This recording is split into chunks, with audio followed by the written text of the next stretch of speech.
All right, so tonight we're here with Kevin and Sam. So Kevin is the current president of Maccabi Junior Soccer Club, and Sam was the previous president of the club. We're going to get to know a little bit about the history of the club and where it's come from. Kevin, do you want to kick us off? Yeah, sure. Okay, so my name's Kevin, and look, I'm the current president of the club. Uh, Maccabi FC is now into its 42nd year of existence, but it has a history that goes back much further.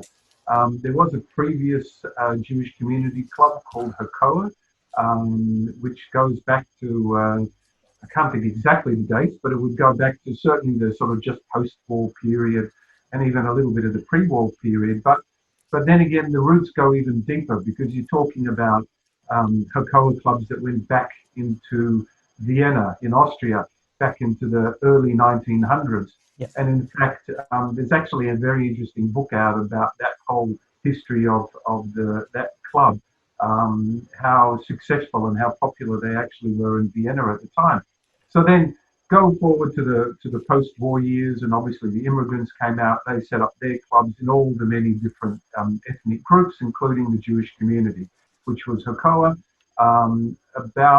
So then was about 43, 44 years ago or so. So you're talking about the mid 70s or so, when the club was pretty successful, but just it was not connecting with the Jewish community, and it was only concentrating on a senior club. There was actually no junior club at the time, and so there was no flow through of kids coming into the clubs like they are these days. And it was bought out by a group from South Melbourne at the time. The old Hakoah club was playing out at Albert Park, and I think that the South Melbourne really saw the real estate as more important than anything else, and that's why they bought out the club. It was in considerable debt at the time. So anyway, that old Hakoah folded, which then left the Jewish community with no club to play at. A group of young guys at the time took up the mantle, restarted the whole idea of having a Jewish football or soccer club, and then it got relaunched back in 1978 as Maccabi back then. It's gone through all sorts of what would I say, branches, increases, changes, whatever. But we now proudly sit as Maccabi FC Caufield, and we've got well over 500 members now. Right. Thing. Just having a look at the early years, I know it's been quite a long time, 43 years being around. I think you would have been a very young boy at that time. I wasn't there. But it's kind of a look at what were your sort of earliest memories about the club from either one of you? Okay, Sam? Yeah, so my earliest memories, so I came from South Africa in 1997. Yep. 3 kids, and they were looking for something to do, and that's when my involvement with the club started. They started playing soccer. My oldest daughter and son, and that's where I kind of got involved. They were looking for managers, and somebody had to put their hand up, and that's where my involvement with the club really started, managing a junior boys side and a girls side, and so in each season I was managing two soccer teams, and then in summer I was managing a cricket team. So I knew which season we were in by the sport that we were playing. Yeah. But so that was where I started with the club, just managing a team. And the usual story is one night I was pretty upset about something and wrote a letter of complaint. And so they said to me, well, if you've got so much to say for yourself, get onto the committee. Yeah. And so that's how my involvement with the committee started. Yeah. And Kevin?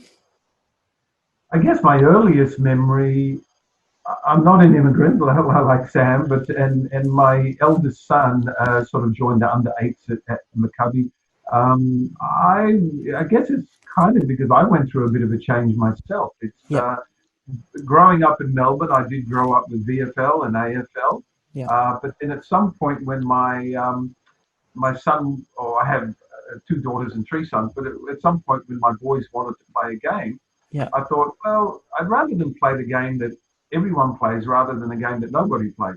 And so then I went I went around sort of looking, and I thought, okay, well, his friends play for Maccabi, and so he joined the under eights, and then very similar to what Sam was saying. Yeah. So I was sort of helping the coach at the time, putting the cones out and all of that kind of thing, and then stuck around, and then became the team manager. Maybe that's the formula for getting the next president, is becoming a team manager of a team. And then eventually, I also joined the committee, but I also looked after a particular group of. I was kind of like a coordinator for a different kind of group, and then eventually, then became president that way. But yeah, certainly earliest memory would be of my eldest son in the under eights and helping their coach out. Yep. I think that's how it goes. Starts off with picking cones, and next thing you're there for over 20 years. And in that time, you've obviously seen a lot. So, and I know we could go all day with this next question, but is there some of the challenges that the clubs faced, and how did it overcome them? I think the challenges that we face, well, one of the things that's grown a lot in the club was we promoted the girls' football in the early days. We pushed a lot of the girls' football through additional coaching and not charging them as much as the boys and that. So that was one of the great achievements, where we pushed the girls and they ended up playing in State League One. Yeah. But the challenge we face with the girls and the boys as well is there's so many other opportunities is to get them to take the football seriously. You can't play train twice a week for 2 hours and expect to be a serious contender. You've got to have a ball at your feet all day long. And there are too many distractions that prevent the kids, I think, from fulfilling their true potential. Yeah, definitely agree with you there. I think I'll just add to that one, is like as a club challenge, and it's been like this for 42 years, is that we cater to the Jewish community. So there's a lot of religious people that do play for the club. And the reason they play for us is because we will not play on the Jewish Sabbath, which is a Friday night and a Saturday. Yeah. And so there's a constant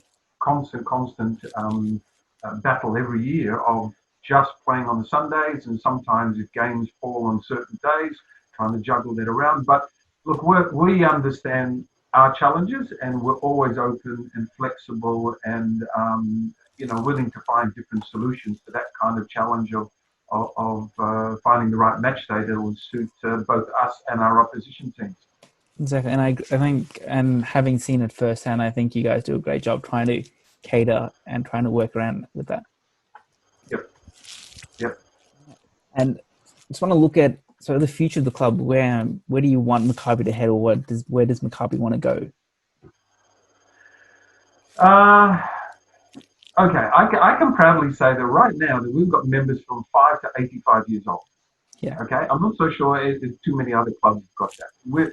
We're covering now the little 5 and 6 year olds in what we call our little strikers group, and then we go through the mini-roos, the juniors, seniors, and now we also play walking football as well. Yeah. So we're covering it from the grandchildren to the parents to the grandparents. Okay, yeah. So that's like a really interesting journey that the club is taking. Yes, I just see it that we are a community club, and we're here and we embrace the community, and not just the Jewish community, but also the Glen Ira community as well.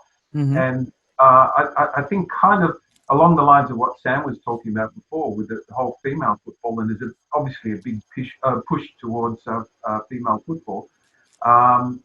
It's trying to develop more and more of the younger girls, not necessarily on the skill side, but on the love of the game side. And that's what I see as the most important thing when you've got the really young kids.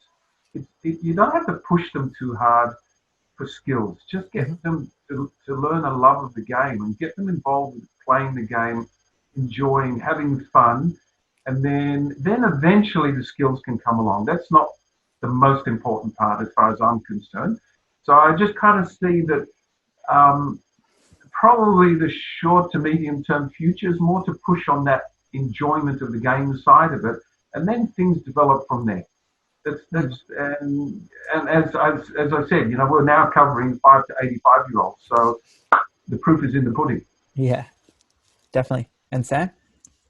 Yeah, I think I agree with Kevin, the challenges that we face there. And I think the other challenge that we face is the same one as all other clubs in, we have quite a few of the young kids, and as the kids get older, they find other things to keep them busy, or they're not bothered with sport. And so you might start off with, and it's in all sports, not just soccer, it's cricket as well. You might have 4 or 5, under whatever sides, and then you struggle to get an under 17 side. So what happens to those kids? Where are they going? What can we do differently to attract the kids to the game? Do we need to look at a different format, or we run sort of, because we're a community club, we try and play at different levels, which creates its own challenges. So do you have to look at more social stuff as well, just to keep people engaged? So whether they're superstars or not, they still feel comfortable getting on and just having a kick around with their mates, just to keep them engaged. So I think both of you said there, there's engagement and trying to still keep people involved for the entire length, not just 1 or 2 years. I can say we've now got 3 generations of one family that are actually involved with the club right this second. Yeah. Okay. So we've got a granddaughter playing in a team. We've got the father team managing her team, and the grandfather's playing in the walking football. Yeah. So it's 3 generations that are actually involved in the club right now, and that's what it's really all about, as far as I'm concerned. Oh, definitely. I think it's got to be. I mean, you look at a guy like Max Stern. I don't know if you recall Max. He was that old, that when we wanted to register him, he had to be done manually because they didn't think somebody that old could still be playing. I think I remember that story. Yeah. I mean, Kevin, wasn't he 92 and still playing, or somewhere around there? Yeah, he was. I still couldn't. I think the challenge in those days was that the computer systems weren't that sophisticated, and the date, like when you have to put your birth date in, the age wouldn't go that far back. Yeah, that's right. Any last notes? Anything? I think we've had a few highlights at the club, and the club is basically built on the backs of volunteers, or the generous time, given by volunteers to the club, which is pretty amazing. But there are a couple of stories that stand out for me, and one is a kid who was, when we were in the Super League comp, there was a kid playing at another club who was told that he's just not good enough to play at that particular club. So he came to play with us, and I think he was the first kid to play in the A-League, which was pretty amazing. Yeah. And a lovely, lovely kid. He just needed some time to develop, and somebody to have faith in him and give him the opportunity. Yeah. And another highlight was another one of our girls who also played in the A-League. Unfortunately, her career ended with injury. But it was amazing to see, kids that you produce getting into the A-League. She was, I think she played 8 games for the Matildas, Kevin? Okay. Yeah, something like that, yeah. Something like 8 games. She was the rising star the first year that she played. She comes from an amazing family of soccer players. She has a brother who was also in the A-League, but unfortunately injured. And she has a sister who was an outstanding goalkeeper. But it's just amazing to see these kids that, you see them as little kids and develop, and then they're on TV. And the interesting story with the guy who played for us, who went to play for the A-League, when he was playing against one of the international sides, was hanging outside their change room collecting autographs when he'd actually been on the pitch with them. Yeah, so good. Of course, we're talking about Connor Payne, who was playing for Melbourne Victory when they played against Liverpool. Yeah. Okay. And I actually was sitting, because of my association with, because I don't know if the viewers know this, but I run the Reagan Milstein Foundation. Mm-hmm. And because of our association with Liverpool, I was sitting up in the box next to Robbie Fowler. Yeah. Robbie Fowler kept pointing out that one kid down there. Who's that kid that keeps running up and down the left all the time? I said, he's from my club, actually. Yeah. But I just want to add, if we're talking about, moments of memorable moments in that, I want to add a memorable moment, that not something that's happened, but something that's in the process of happening. Yeah. Okay, so we just recently came to an agreement with Maccabi Tel Aviv. So that's the Yes. professional club over in Tel Aviv that plays in the first division over in Israel. And we're now starting to form a relationship with them, which we hope will really grow and develop over the coming years. Unfortunately, because of the COVID situation, they weren't able to come out to Australia this year. We hope to host them next year. Yep. But it's just it's a wonderful opportunity for kids, not just in our club, but just kids to come along and try out at one of their clinics one day. Because the interesting thing with Maccabi Tel Aviv is they're a back door into Europe. Exactly. They actually play Champions League every year, almost every year, and it's actually a real back door for talented kids that want to come along and try and get into Europe.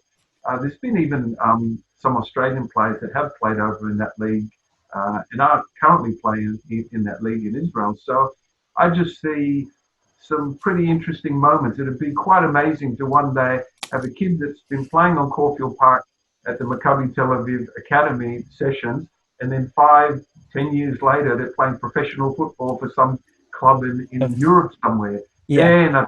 That will be a memory. That's for That sure. will definitely. Anything's possible these days.